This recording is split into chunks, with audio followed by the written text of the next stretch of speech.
A esta hora sigue deliberando el Tribunal Penal que analiza la acción de protección planteada por la vicepresidente Verónica Abad en contra de 5 decretos con los que el presidente Noboa nombró a otra vicepresidenta y le encargó el poder. 4 vuelos con deportados ecuatorianos han llegado a Ecuador desde el inicio del gobierno de Donald Trump, 202 en 2 aviones que aterrizaron en Guayaquil la tarde y noche del martes. El gobierno anuncia apoyo legal para los migrantes en Estados Unidos y esto se suma a los kits de apoyo que entrega a los recién llegados. 970 indocumentados fueron detenidos en un día en Estados Unidos y los migrantes han retirado a sus hijos de las escuelas por temor a ser arrestados. Hay temor y violencia en el cantón agrícola de Pueblo Viejo en la provincia de Los Ríos, donde se enfrentan 2 grupos de delincuencia organizada por el control de una ruta clave para el narcotráfico. El Consejo de Participación se prepara ante una posible destitución de 4 consejeros de la Liga Azul y pide a la Asamblea que designe a quienes serían sus suplentes. Asociaciones de empresas de limpieza y mantenimiento protestaron ante el Ministerio de Economía y Finanzas porque, según dicen, les debe $40 millones a 250,000 trabajadores desde hace 8 meses. Una falla geológica provocó un deslave en Pimampiro, Imbabura, y un socavón amenaza al sector Pueblo Nuevo. La suspensión de 224 radares en 7 provincias del país preocupa a 2 organizaciones de seguridad vial, porque desde que inició su clausura en agosto hasta diciembre de 2024, aumentaron los siniestros. Bayer Leverkusen del ecuatoriano Piero Hincapié clasifica a los octavos de final, mientras que PSG de William Pacho y Brujas de Joel Ordóñez jugarán el repechaje de la Champions League. Amigos, buenas noches, bienvenidos a Televistazo Estelar. Comenzamos ya con el desarrollo de la información. Desde esta mañana en el Complejo Judicial Norte se realiza la audiencia por la acción de protección presentada por Verónica Abad en contra de 5 decretos que fueron emitidos por el presidente Daniel Noboa. Jacqueline Rodas cubre esa diligencia. Jackie, cuéntanos si ya hay resolución del tribunal. Juan Carlos, del tribunal está deliberando desde las 3:25 de la tarde, ya va para 4 horas. Ha pedido que no se retiren de la sala de audiencias. Ahí permanece la vicepresidenta Verónica Abad, así como los abogados del presidente Daniel Noboa y de la Procuraduría General del Estado. Verónica Abad ha alegado a lo largo de la audiencia que se la ha degradado de su cargo de vicepresidenta. Su abogado ha puesto énfasis en uno de los 5 decretos impugnados, el 494 emitido el pasado 4 de enero, en el que el presidente Daniel Noboa declaró la ausencia temporal de Abad hasta que se presente en la embajada de Turquía y designó a su secretaria de la administración, Cynthia Gelibert, en el cargo de vicepresidenta encargada. La vicepresidenta Abad también ha dicho que se han violado varios de sus derechos, entre ellos sus derechos políticos y a la igualdad y no discriminación. Estamos a la espera de la decisión. Escuchemos lo que dijo su abogado Damián Arvijos al salir al receso en el que nos encontramos en este momento. La Presidencia de la República de ninguna manera ha logrado desvirtuar esta irregularidad detrás del decreto ejecutivo 494, en el cual le declara en ausencia temporal a la señora vicepresidenta de la República por razones que no están previstas por la Constitución. Por lo tanto, la designación de la señora Cynthia Gelibert en la vicepresidencia de la República es absolutamente irregular, inconstitucional y además vulnera de manera directa los derechos constitucionales de la señora vicepresidenta Verónica Abad. La vicepresidenta también ha pedido al tribunal que el presidente Noboa, que se ordene al presidente que le asignen funciones constitucionales. Ella dice que le han degradado porque esta consejería que se le ha designado en la embajada de Turquía tiene 3 cargos sobre ella: el ministro de la embajada, el propio embajador y la canciller. Seguimos aquí a la espera de la decisión del tribunal.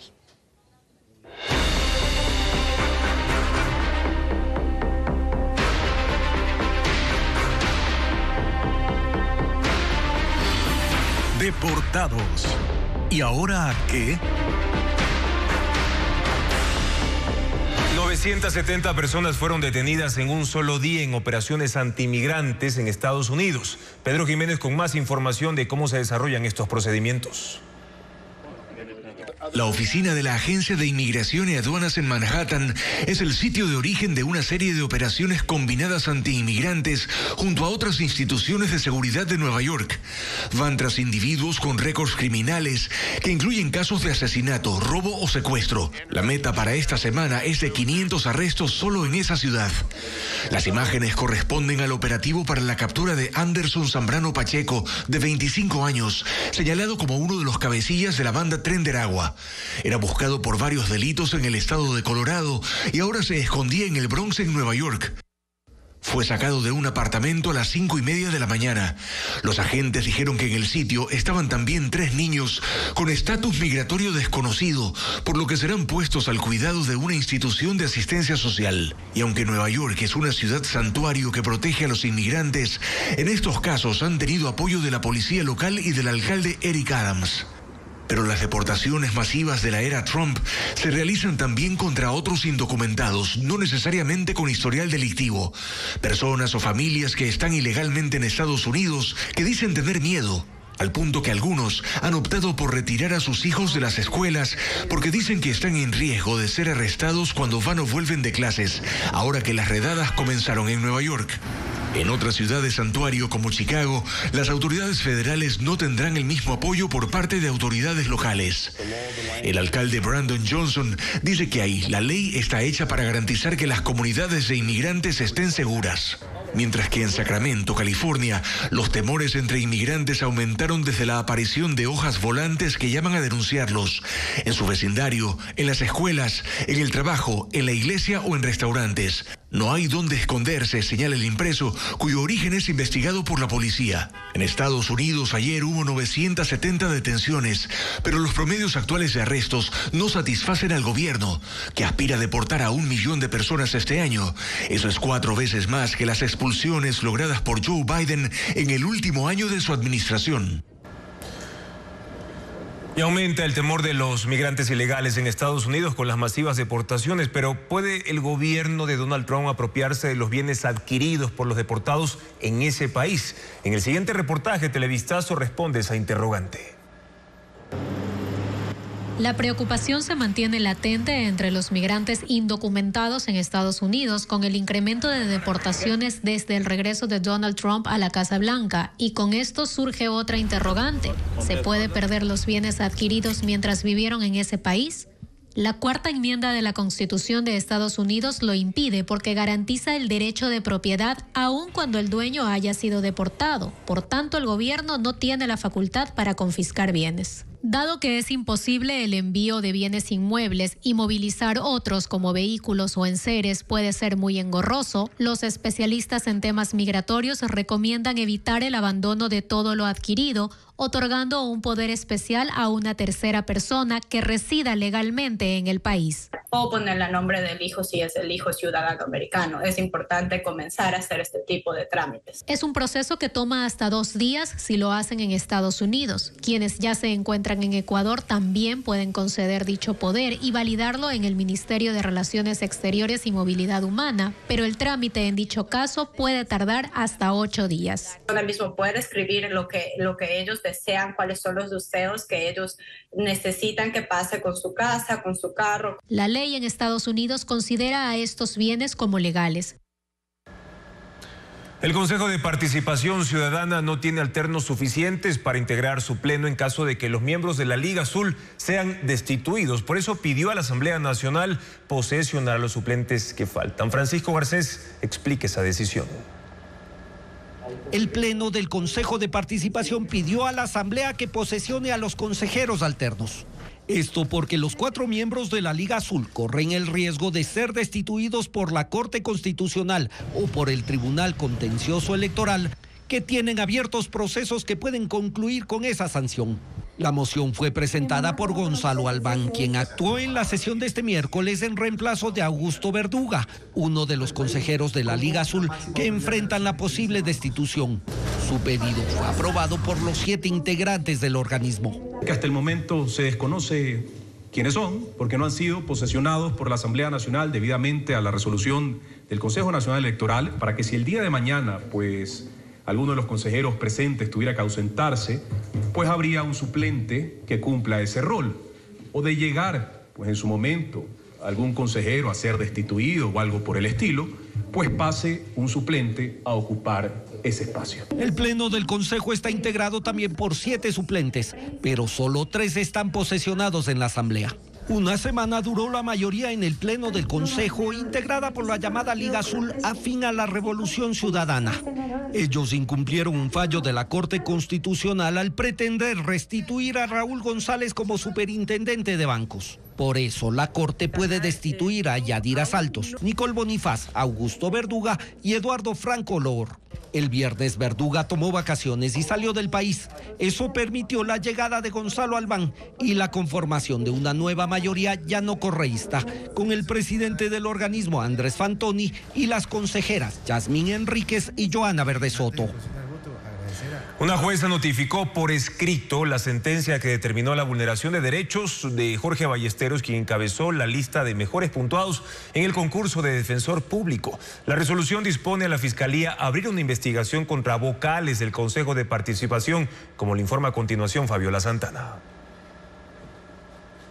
Las decisiones que tomó el Consejo de Participación Ciudadana para designar autoridades siguen siendo observadas por la Justicia Constitucional. La tarde de este martes, la jueza de Quevedo, Fabiola Lagos, notificó en una sentencia que se vulneraron los derechos del postulante Jorge Ballesteros en el concurso de defensor público. Ballesteros era el mejor puntuado, pero la entonces mayoría del Consejo de Participación, integrada por Andrés Fantoni, Michelle Calvache, Juan Esteban Guarderas y Joana Verde Soto, lo descalificaron porque presentó, según dijeron, un documento falso. La comisión de selección lo reintegró al concurso, pero el pleno del Consejo desconoció aquel informe que era vinculante y no podía ser modificado, y en su lugar aprobó un informe jurídico que benefició a Ricardo Morales, actual defensor público. La jueza dijo que se vulneraron los derechos de Ballesteros al debido proceso porque, sin ser jueces, los consejeros decidieron que el documento era falso y con ese argumento impidieron que gane el concurso. La jueza llamó la atención a los consejeros por no respetar la ley y pidió que se remita este expediente a la Fiscalía para que abra una investigación. Entre otras medidas de reparación, dispuso que en 15 días se publiquen disculpas a Ballesteros en la página web del Consejo de Participación. La jueza declaró, no obstante, que su sentencia no cambia la designación del defensor público. Televistazo conoció que el ex concursante la utilizará para acudir a instancias internacionales. Los candidatos a la presidencia de la República manejan distintas estrategias en sus redes sociales, aunque todos buscan un fin común: sumar adeptos a su proyecto político. Así se mueven sus cuentas digitales los aspirantes a Carondelet. Vamos a ver. Falta poco para las elecciones y ya el tema de las encuestas se cuela en las redes de los candidatos. Henry Kronfle dice que las encuestas verdaderas no son las de las encuestadoras. El cariño de la gente hablan más que las encuestas. Y seguimos subiendo. Andrea González busca formas creativas para mencionar su lectura de lo que dicen las encuestas. Y seguimos subiendo. No les voy a decir por quién voy a votar. Iván Sequicela no menciona las encuestas directamente, pero desliza la sugerencia de que si hay que votar por alguien, que sea por él. Ya estoy en Riobamba. Hay candidatos que en sus redes llevan la cuenta de los días que faltan para la elección. A lo largo de la campaña, Francesco Tabacchi ha ido subiendo cada vez menos contenido gracioso para centrarse más en sus recorridos y en sus propuestas. Agricultura 4.0. Otros candidatos, en cambio, se suman a las tendencias.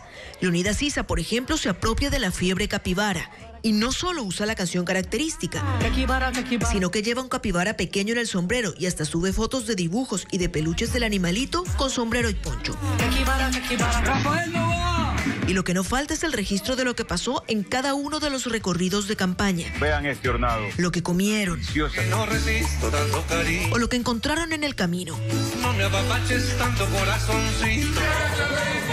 Las estrategias se van afinando o tal vez los candidatos se van apurando, porque cada vez les queda menos tiempo para publicar y para convencer. Desde hace 6 meses, las autoridades de tránsito del gobierno inhabilitaron 224 radares en las carreteras del país, pero según 2 organizaciones de seguridad vial, no se plantearon alternativas para reemplazar esas medidas de control de velocidad y evitar más siniestros y fallecidos en las vías del Ecuador. Diego Cuenca informa que desde que fueron clausurados esos radares, aumentaron los siniestros. Hay 348 radares instalados en las carreteras del país, que son controlados por la Agencia y la Comisión de Tránsito del Ecuador, CTE. Pero 224, es decir, el 64%, fueron clausurados desde agosto en las vías de Manabí, Los Ríos, Guayas, Santa Elena, El Oro, Azuay y Cañar. Esos dispositivos ya no sancionan a los conductores que circulan en exceso de velocidad, porque según el Ministerio de Transporte, generaban multas irregulares. La medida fue aplaudida por los transportistas. Sin embargo, para organizaciones como la Alianza Global para la Seguridad Vial, atenta contra la vida de los ciudadanos. Haber retirado los radares es irresponsable. Las personas que han tomado esta decisión van a tener que cargar con un problema aún mayor, definitivamente. Y si es que efectivamente había un problema con los contratos de los radares, lo responsable era mejorar las condiciones de esos radares. El problema se refleja en las cifras de la Agencia Nacional de Tránsito, ANT, pues en agosto, cuando empezaron a inhabilitar los radares, hubo 1.757 siniestros, pero hasta diciembre incrementó a 1.927 casos. Incluso los registros señalan que los fallecidos desde agosto pasaron de 173 a 245 en diciembre. Según el Programa Mundial de Seguridad Vial de Bloomberg, el problema se agrava porque desde el 6 de diciembre, la CTE suspendió los operativos de control en carreteras. O que estamos adoptando decisiones que pueden generar y seguir impulsando esta sensación de impunidad y esta falta de certeza de si yo tengo comportamientos peligrosos, no voy a tener consecuencias porque nadie me está controlando. Ni la ANT ni la CTE han definido una alternativa de control de esas infracciones, pues legalmente no han resuelto el problema con los municipios, que tienen radares sin calibrar y que generaban sanciones irregulares. El cambio de comportamiento requiere de medidas, requiere de políticas. Muchas veces esas medidas y esas políticas no son tan populares, pero definitivamente es más importante salvar la vida que la popularidad de cualquier autoridad. La CTE aseguró a Televistazo que únicamente realizan la campaña de prevención, que se llama Baja la velocidad, tu familia te espera, que se difunde por redes sociales. El sistema de compras públicas de Ecuador está paralizado desde el jueves de la semana pasada. Comunicados del Cercop afirman que se debe a un mantenimiento programado de las aplicaciones informáticas. Desde el Colegio de Profesionales en Contratación Pública lamentan la desinformación y advierten de los impactos de la interrupción. Informa Hernán Higuera. Desde el pasado jueves, el sistema oficial de contratación del Estado dejó de funcionar. Cientos de procesos de compras públicas, ejecución de contratos y pagos a proveedores están paralizados. El Cercop dijo en un escueto comunicado que el sistema informático entró en mantenimiento sin más detalles. Tampoco el Cercop ha puesto fecha para restablecer el servicio. Según el Observatorio de Transparencia en Contratación Pública, son 1.700 procesos diarios de compra con 8.600 entidades públicas contratantes. Todo eso está suspendido. Este observatorio reclama información y acción de las autoridades de control sobre las novedades que presenta el sistema de contratación. Es una herramienta bastante antigua y que actualmente está soportando una carga de información enorme que posiblemente sea lo que está provocando estas paralizaciones. El Colegio de Profesionales en Contratación Pública, en una carta dirigida a la directora general del Cercop, expresa su preocupación por el impacto y la gravedad del problema, ya que quedaron procesos suspendidos en las fases precontractuales y contractuales que se rigen por plazos y calificaciones. También persiste la imposibilidad de verificación y habilitación de proveedores, así como el pago por los bienes y servicios adquiridos por el Estado. El colegio exige explicaciones a lo que denomina un apagón informático del Cercop. Tengo la urgencia de comprar medicinas en el hospital tal, no está habilitado el catálogo electrónico, no puedo subir un proceso de subasta inversa. Televistazo pidió a la Dirección de Comunicación del Cercop su versión. En su página web, el Cercop dice que una vez que se restablezca el ingreso al sistema, los procesos que se encuentran en curso se reprogramarán automáticamente.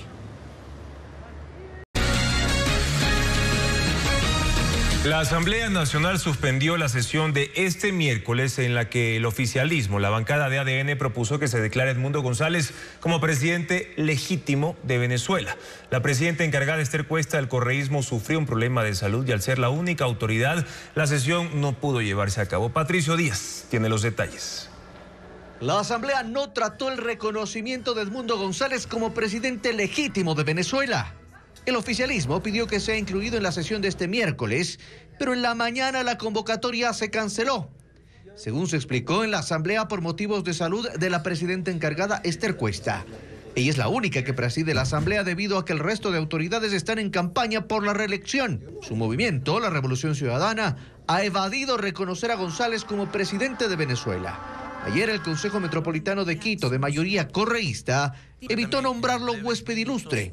Y las autoridades seccionales de Guayas y Pichincha rechazaron la invitación al almuerzo con él. El correísmo siempre ha estado del lado de la dictadura de Nicolás Maduro. Y eso es lo que quieren seguir apoyando. Vamos a insistir en todas las sesiones hasta que se nos reconozca y se dé paso de la solicitud del cambio del orden del día. El correísmo se mantiene en que no hay razón para hacer esa declaratoria. Que se busque la mejor manera para solventar los conflictos, pero que ningún otro país interfiera en las decisiones ajenas, porque no quisiéramos que hagan lo mismo con nosotros. A la Revolución Ciudadana se suma Pachacutic. Quiere que la Asamblea se pronuncie en algo que no es de competencia de nosotros para declarar un presidente que ni siquiera es de nuestro Estado.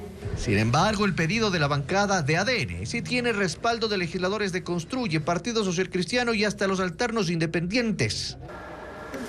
El gobierno de Estados Unidos revocó la extensión del estatus de protección temporal para 600,000 venezolanos, una prórroga de un permiso migratorio que les permitía vivir y trabajar en Estados Unidos. Según el diario The New York Times, la decisión pone a cientos de miles de venezolanos en riesgo de deportación. Nos informa Eliana Suárez. Kristi Noem, secretaria de Seguridad Nacional de los Estados Unidos, decidió revocar una extensión del estatus de protección temporal, o TPS, para 600,000 venezolanos. El diario The New York Times dice que quienes recibieron este beneficio en 2021 lo mantendrán hasta septiembre, mientras que quienes lo obtuvieron en 2023, a pesar de que Joe Biden les concedió una prórroga de 18 meses, solo lo tendrán hasta abril. Esto los dejará sin permiso legal para seguir en Estados Unidos y serán deportados. La misión del TPS era otorgar ayuda provisional para extranjeros que no pueden regresar a sus países por motivos de guerra, desastre natural u otra condición extraordinaria. El presidente Joe Biden otorgó la extensión, citando la crisis política y económica bajo el inhumano régimen de Nicolás Maduro. Y aunque el gobierno de Trump ha reconocido la grave situación en Venezuela, alega que los beneficiarios la usan para permanecer en Estados Unidos indefinidamente, cuando su objetivo primario es reducir la migración ilegal y el gasto que esto representa. Nicolás Maduro dijo este martes que su país está dispuesto a recibir a los migrantes venezolanos que sean deportados desde territorio estadounidense. El presidente de Estados Unidos, Donald Trump, pidió a Elon Musk y su empresa SpaceX que intervenga para rescatar a 2 astronautas que estaban varados en el espacio. Sonny Williams y Butch Wilmore comandaron la primera misión tripulada de la nave espacial Starliner de Boeing, que se lanzó desde Florida en junio de 2024 y se esperaba que pasaran una semana en el laboratorio orbital, pero por problemas en la cápsula, esta fue de vuelta a tierra y ellos llevan ya 7 meses en la Estación Espacial Internacional sin que haya una fecha para su retorno debido a continuos retrasos en la misión de rescate. Y continuamos hablando del presidente de Estados Unidos porque firmó una orden ejecutiva que prohíbe los procedimientos de reasignación de género en menores de 19 años, incluyendo tratamientos hormonales, bloqueadores de pubertad y cirugías de cambio de sexo. La Casa Blanca afirmó que el gobierno no va a financiar, patrocinar o apoyar la transición sexual de niños y harán cumplir las leyes que prohíban estos procedimientos que aseguran son destructivos y alteran la vida. Las agencias federales tienen un plazo de 2 meses para presentar un informe sobre el cumplimiento de la orden. El ex senador de Estados Unidos, Bob Menéndez, fue sentenciado a 11 años de cárcel por corrupción. fue acusado de recibir sobornos por cientos de miles de dólares y usar sus influencias para favorecer a grupos empresariales de Egipto y de Qatar. En julio lo declararon culpable de 16 cargos y hoy se emitió la condena. En la trama también está involucrada su esposa Nadine Menéndez, que será sentenciada en marzo. Bob Menéndez, del Partido Demócrata por New Jersey, tuvo una gran influencia política en Washington durante 18 años como miembro del Senado. El líder rebelde sirio que dirigió la batalla para derrocar al dictador Bashar al-Assad es el nuevo presidente del país. Ahmad al-Sharaa dirigirá el periodo de transición hacia un nuevo régimen. Desde la caída de al-Assad en Siria se ha derogado la constitución, cerrando el parlamento y el ejército que defendía a al-Assad y ha sido disuelto. Ahmed al-Sharaa, antes conocido con su nombre de guerra Abu Mohammed al-Jolani, líder de la organización islamista que protagonizó la insurrección contra Bashar al-Assad, es el nuevo presidente del país. El anuncio lo hizo esta tarde el portavoz del Comando de Operaciones Militares de Siria. Ahora tiene el poder para formar un consejo legislativo temporal hasta que se promulgue una nueva constitución. En el plano militar, el ejército del antiguo régimen ha sido disuelto y ha llamado a combatientes de fuerzas rebeldes para integrar una nueva milicia. Se ha ordenado también la desaparición del antes poderoso Partido Socialista Baas, que estuvo vigente durante casi 80 años, al que perteneció Bashar al-Assad. Durante la guerra contra ese régimen, Ahmed al-Sharaa dirigió la organización rebelde Hayat Tahrir al-Sham, que tuvo hasta 2016 vínculos con el grupo terrorista Al-Qaeda, por lo que Estados Unidos ofrecía por él una recompensa de $10 millones, que luego fue cancelada cuando derrocó al expresidente. Mientras que hace 2 días la Unión Europea acordó levantar las sanciones impuestas a Siria, sus funcionarios e instituciones, con la condición de reimponerlas si se detectan abusos por parte del nuevo régimen. Analistas consideran que el nombramiento por ahora provisional de al-Sharaa es ante todo un mensaje claro a los otros grupos rebeldes sobre quién tiene ahora el poder militar en territorio de Siria. Una obra infantil se presentará en el Teatro de la Asociación Humboldt en Quito. Además, en Cuenca se inauguró la exposición del artista estadounidense Daniel Williams en el Museo Universitario. Estefanía Arias con la agenda cultural.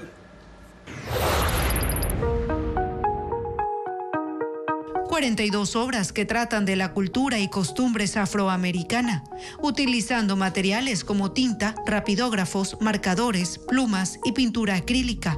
Totalidad del artista estadounidense Daniel Williams. Se expone en el Museo Universitario de Cuenca en Azuay. La muestra gratuita estará abierta hasta el viernes 31, de lunes a viernes, de 9 de la mañana a 6 de la tarde. Los niños tiemblan y el artista ecuatoriano Igor Icaza se despide de los escenarios con concierto de antología. El cantante de rock y música popular se presentará en el Teatro Nacional Sucre en Quito. Hará un recorrido por más de 3 décadas de trayectoria junto a otros músicos y miembros de sus bandas. Si hay que hacer 1000 cosas. El show será este viernes 31 a las 19:30. Yo con mucho gusto las haría. Pueblo Viejo, un cantón agrícola en el corazón de los ríos, se ha convertido en uno de los territorios más violentos de Ecuador. La disputa entre 2 grupos de delincuencia organizada por el control de una ruta clave para el narcotráfico ha desencadenado una ola de violencia que aterroriza a toda la población en ese territorio. Comerciantes trabajan con miedo, escuelas interrumpen clases por balaceras y el gobierno ha desplegado una brigada militar permanente en un intento por contener en algo la violencia. El crimen organizado ha convertido a Pueblo Viejo en un territorio en disputa. Con apenas 43.961 habitantes y 336 kilómetros cuadrados de extensión, este cantón agrícola en el centro de los ríos se ha convertido en el segundo más violento del país, según su densidad poblacional. La tierra fértil que sostiene su economía con casi 7.000 hectáreas de banano contrasta con la violencia que ha puesto en jaque a sus habitantes. En las últimas 24 horas, 3 personas fueron asesinadas y 2 quedaron heridas. En lo que va del año, la cifra asciende a 15 muertes violentas y en el 2024 cerró con 94. Según las autoridades locales, detrás de esta escalada está la pugna entre 2 grupos de delincuencia organizada. Los choneros y los lobos, pero ellos tienen sus ramificaciones armadas, entonces en ese sentido ellos quieren ganar este sector. La violencia se concentra en San Juan, una de las 2 parroquias de Pueblo Viejo. Su ubicación a 1 kilómetro de la red estatal E25, la vía Pueblo Viejo-Babahoyo, la convierte en un punto clave. Esta carretera atraviesa el cantón, conecta la sierra con la costa y se convierte en una ruta estratégica hacia Guayaquil, el principal puerto del país. Pero la violencia no solo se libra entre bandas, ha dejado cicatrices en la vida cotidiana. En la avenida Aurora Estrada, que concentra el comercio, hay unos 80 almacenes, pero los clientes escasean. Las ventas han caído al menos un 60% y unos 50 negocios han cerrado desde mediados del 2024. Da miedo porque la gente sale a avisarle a uno, cierren los negocios, y entonces uno trabaja con temor. Ni las escuelas han escapado del miedo. En la parroquia San Juan hay 4 establecimientos educativos. Este martes, una balacera ocurrió a 2 cuadras de un plantel en el barrio Manaví Chiquito, el más conflictivo. Alarmados, los padres acudieron de inmediato a retirar a sus hijos, interrumpiendo las clases. Hoy no asistieron. Desde esta semana, el gobierno ha destinado una brigada militar permanente para Pueblo Viejo. No ha detallado el número exacto de efectivos, pero en algunos sectores se observó 15 militares y 20 policías realizando patrullajes. Mañana Televistazo presentará por qué Naranjal se ha convertido también en el tercer cantón más violento del país según su densidad poblacional. 3 grupos de delincuencia organizada se disputan ese territorio que es parte de la ruta del narcotráfico, el contrabando, desatando así una ola de asesinatos.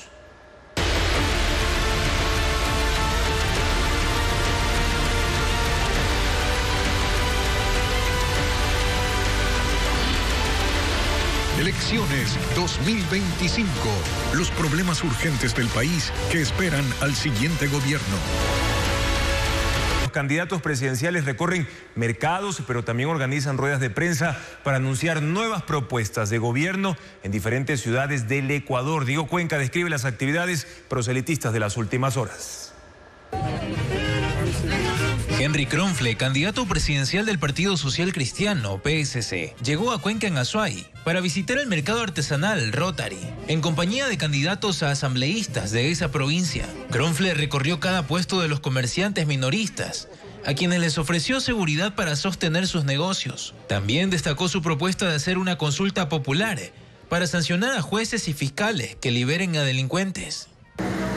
Francesco Tabaqui, candidato al movimiento Creo, arribó a Quevedo para participar en una caravana que recorrió el centro de ese cantón de Los Ríos. El candidato también caminó para conversar con ciudadanos, a quienes les describió su plan de gobierno para combatir la inseguridad. Tabaqui se trasladó a Riobamba para participar en entrevistas con radios y medios digitales. Felipe Tillería, candidato del movimiento Avanza, llegó a Guayaquil para proponer una política migratoria. Habló del Plan 8, que busca acuerdos de movilidad laboral para que los migrantes que no tienen problemas con la ley puedan ser regularizados en Estados Unidos y quienes soliciten asilo en ese país puedan esperar la resolución desde Ecuador.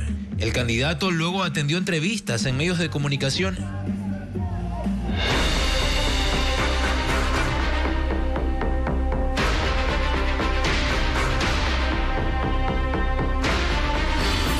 Deportados. ¿Y ahora a qué?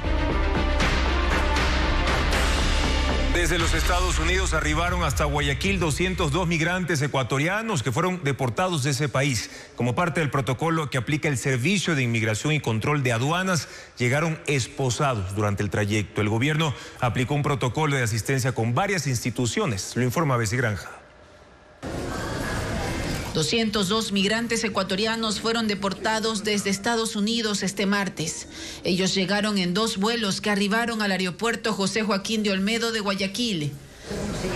A las 14 horas llegó el primer grupo de 122 indocumentados que fueron embarcados desde la ciudad de Harlingen, en Texas. Allí fueron esposados usando una vestimenta específica como parte del protocolo que aplica el Servicio de Inmigración y Aduanas, ICE, en estos casos. Y yo venía esposado en las manos, en la barriga. Como nos trataron como el perro, nos encadenaban. Algunos de los migrantes llevaban unas pocas pertenencias dentro de fundas y morrales. Todos fueron detenidos en México durante un intento de cruzar a Estados Unidos. En el caso de Santiago, permaneció durante 4 meses en centros de detención a la espera de ser repatriado. Bueno, por uno pagan todos, ¿no? No todos vamos con esa mentalidad de... Yo iba con la mentalidad de trabajar, sacar adelante a mi familia. ¿Desde qué ciudad? De Quito. Nos trataron como delincuentes. Esta mujer de 58 años también fue deportada en ese vuelo. Viajó con sus 2 nietas de 14 y 15 años y se entregaron en la frontera con México a la patrulla fronteriza. No fue posible porque me dijo que yo no estaba apta para un asilo. A las 7 de la noche otro vuelo arribó. Esta vez fue un avión militar que llegó con 80 ecuatorianos. También fueron detenidos en México a la espera de una cita de la extinta aplicación CBP One para una solicitud de asilo. Nos desesperamos al ver de que no tenemos familia, no teníamos un buen trabajo en México. Nos entregamos. Una brigada integrada por algunos ministerios y la Cancillería recogió los datos de los migrantes y aplicaron su protocolo de asistencia, que consiste en atención médica y psicológica y la entrega de una ayuda económica para su retorno a las ciudades de origen. Y precisamente la Cancillería implementó un plan de asistencia para ecuatorianos que viven en Estados Unidos y deportados también. Contempla el fortalecimiento del servicio consular, también asesoría legal gratuita y la entrega de kits de ayuda. Adriana Bermeo en el siguiente reportaje explica cómo funciona este proyecto. La tarde de este miércoles, la Cancillería publicó un plan de asistencia para ecuatorianos deportados y para aquellos que viven en Estados Unidos en situación irregular. La iniciativa busca mitigar, según el gobierno, el impacto de las medidas migratorias adoptadas por Donald Trump y facilitar el proceso de retorno.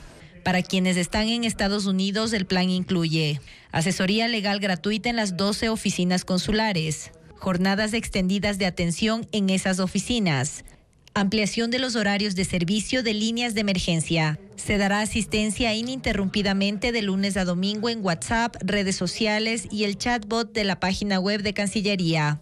A los ecuatorianos deportados se ofrecerá servicios médicos y asistencia psicológica a su llegada, entrega de kits con implementos personales y dinero para su movilización, y bonos para personas de grupos vulnerables. La Cancillería asegura que la atención a los migrantes deportados será personalizada. El plan prevé, según se lee, la implementación de mecanismos para promover su inclusión económica y social con oportunidades productivas, capacitación y créditos. Esos posibles beneficios se detallan en el catálogo titulado Aquí hay futuro, un documento de 122 páginas que resume los proyectos que ya son ejecutados por el gobierno, entre otros, ferias de emprendimientos, ruedas de negocios, créditos para vivienda, capacitaciones para el sector agrícola y préstamos quirografarios del IES. Representantes de organizaciones de la economía popular y solidaria analizan la suspensión de servicios por la falta de pago del gobierno. Se trata de asociaciones que brindan limpieza, mantenimiento, entre otros servicios a entidades gubernamentales y que dicen no recibir pagos desde hace 8 meses. Carla Delgado informa que esta tarde protestaron en Quito. Es la segunda vez en menos de una semana que protestan frente al Ministerio de Finanzas en el norte de Quito. Son representantes del sector de la economía popular y solidaria, asociaciones que prestan servicios de limpieza, textiles, construcción, alimentación, mantenimiento a hospitales y entidades estatales. Y aseguran que 250,000 trabajadores no han recibido sueldos desde hace 8 meses. Esta vez volvieron a cerrar durante 1 hora la Amazonas, una de las principales avenidas del norte de la capital. Más temprano, representantes de 6 provincias hablaron con la prensa. Lucía Calderón, presidenta de la Cámara de Economía Popular y Solidaria, dijo que la deuda sobrepasa los 40 millones de dólares. Solamente con lo que tiene que ver el sector de limpieza, 30 millones de dólares. Ellos resolvieron mantener las movilizaciones y no descartan suspender los servicios de escala nacional desde la próxima semana.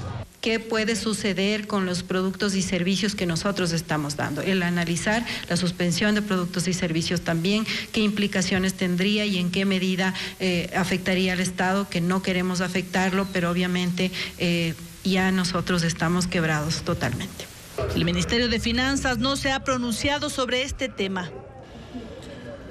La tierra se parte en Pimampiro, en la zona de Yuquín. Un deslizamiento de tierra acabó con 2 hectáreas de cultivos frutales. Las autoridades ahora investigan esas causas y Hernán Higuera viajó hasta ese cantón de la provincia de Imbabura. Ha preparado un informe. Desde el pasado viernes hay temor y alerta en Pueblo Nuevo, cerca a Pimampiro, en Imbabura.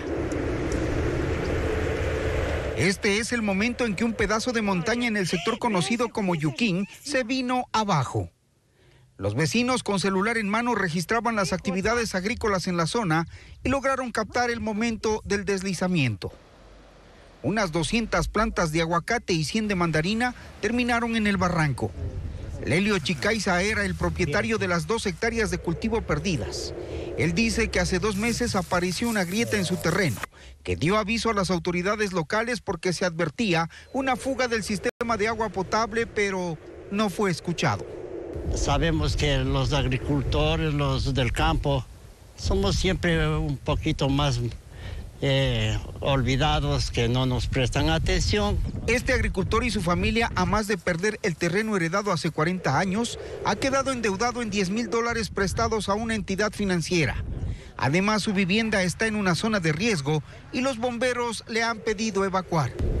Nos dicen que zona de riesgo y no tenemos dónde. Entonces, de esa razón, quisiera que nos ayuden a dónde salir. Y con el paso de los días, las grietas son cada vez más grandes, así como el riesgo para alrededor de 60 personas que viven en la comunidad de Pueblo Nuevo. Durante el día la gente pasa en el campo y saben el peligro al que están expuestos. Esperan la llegada de un nuevo deslave porque la tierra y las piedras no dejan de caer. El desastre les ha quitado hasta el sueño. Estas grietas estaban como unos 50 centímetros. Ahorita ya tenemos ya una profundidad casi de 2 metros. Entonces ya las autoridades nos prohibieron el ingreso tal vez a coger alguna fruta que quede, ¿no? Las autoridades de Pimampiro tienen un informe técnico que aún no determina si la causa del deslizamiento es una filtración de agua o se debe al movimiento rocoso de una falla geológica donde se asientan estos terrenos. La Secretaría de Riesgos ya ha sido alertada del peligro. DeepSeek es la inteligencia artificial china que desafía a las empresas tecnológicas estadounidenses. Fue lanzada hace apenas 8 días y ha sorprendido por su potencial. La innovadora herramienta reemplazará a ChatGPT. La respuesta en la siguiente nota. DeepSeek es la competencia china al ChatGPT de inteligencia artificial de Estados Unidos. DeepSeek significa búsqueda profunda. Está diseñada para realizar tareas complejas. Televistazo le consultó sobre su funcionamiento y respondió que su capacidad para comprender, generar y mejorar textos la convierte en una herramienta valiosa para traducir, crear código y generar contenido. Por ejemplo, puede crear juegos a partir de diferentes lenguajes de codificación. Da explicaciones visuales de problemas o teoremas matemáticos. Puede resumir un libro, ensayo o artículo en pocos segundos, incluso si está en PDF. Puede incluir una introducción, desarrollo o conclusión en su respuesta. Tiene mayor capacidad de diseño que ChatGPT. Por ejemplo, si se le pide crear un diseño geométrico, proporciona una respuesta más creativa. Su tecnología es de código abierto, es decir, que cualquier persona puede examinarla, modificarla y desarrollarla en función de sus necesidades, algo que ha generado impacto en la comunidad de desarrolladores por su eficiencia y bajo costo. El modelo que se está descargando es el llamado R1, lanzado el 20 de enero, luego de ser entrenada durante 55 días, según la empresa china. La inversión fue de $6 millones. DeepSeek se ha situado en el primer puesto de las listas de descargas gratuitas en la tienda de aplicaciones, tanto en China como en Estados Unidos. Una Una vibrante jornada ecuestre llenó de emoción a Tulcán, donde caballos y yeguas de raza inglesa pura se enfrentaron en duelos de velocidad y destreza a lo largo de 3 circuitos. Un espectáculo que mantuvo a 300 espectadores al filo de la emoción y celebró las tradiciones chagras de Carchi, como nos cuenta Paula Andrade.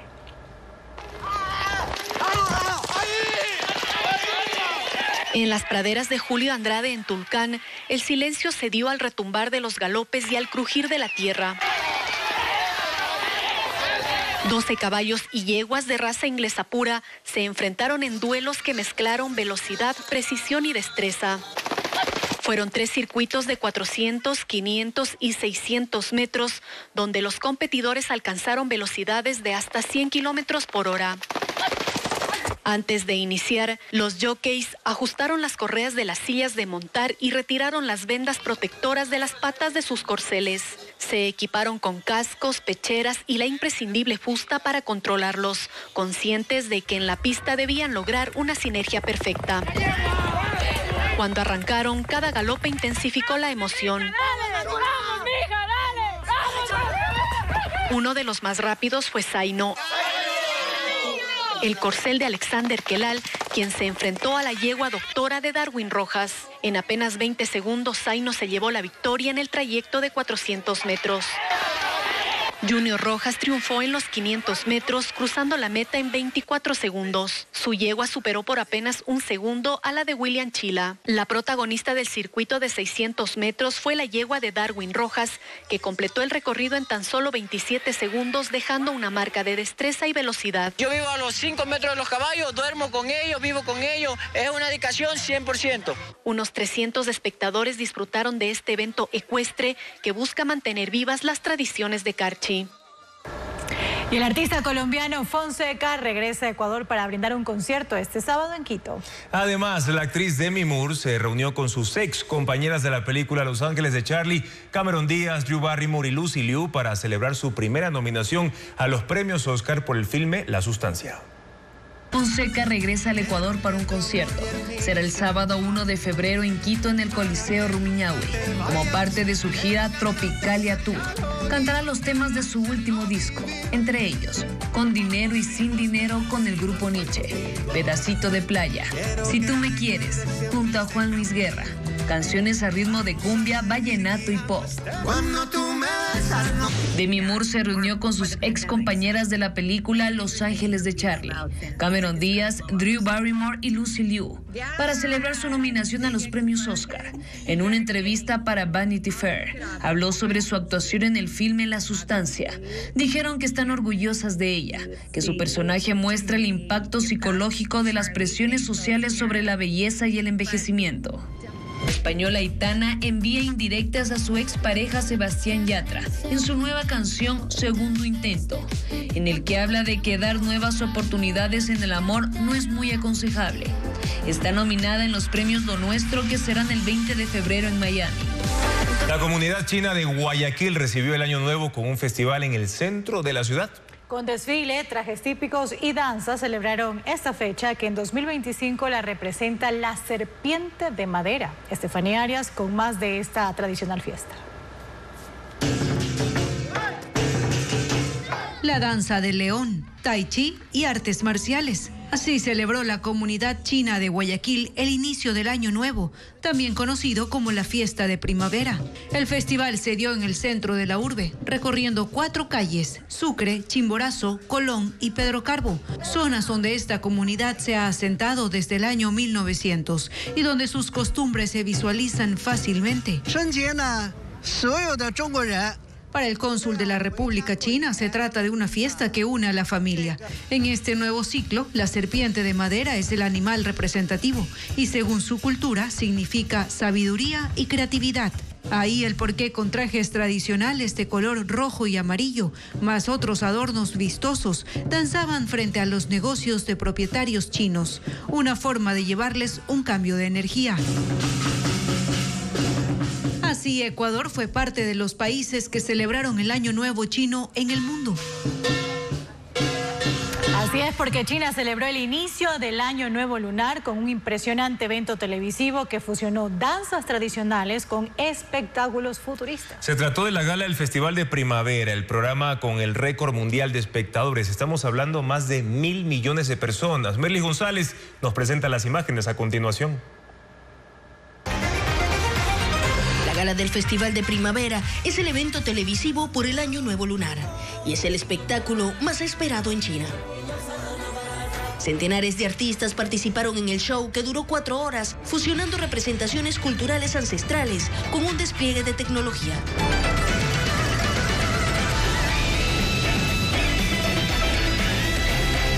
Hubo danzas, musicales y muestras de artes marciales, todas acompañadas por coloridas escenografías y pantallas gigantes de alta resolución. Uno de los momentos más impresionantes fue cuando un grupo de robots, acompañados por artistas humanas, bailaron en perfecta sincronía. Realizaron danzas tradicionales, incluyendo el giro del pañuelo, un movimiento característico del folclore chino que requiere gran habilidad. El show también contó con artistas extranjeros, entre ellos el grupo One Republic.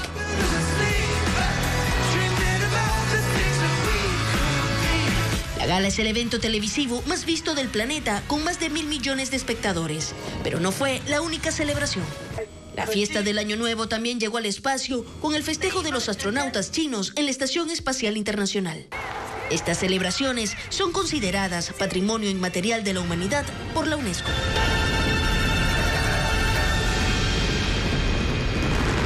Con estas impresionantes imágenes despedimos Televistazo Estelar. Gracias por su sintonía y confianza, amigos. ¿Qué debe hacer de forma urgente el próximo presidente para evitar que vuelvan los apagones? Mañana en Contacto Directo lo analizará Ben Ceballos, consultor energético. Además, en ese espacio también estará Fernando Heitner, abogado laboralista, para analizar qué debe cambiar en las leyes para brindar oportunidades laborales a los ecuatorianos deportados desde los Estados Unidos. Los esperamos en la primera emisión de Televistazo a las 5:55 de la mañana. Buenas noches.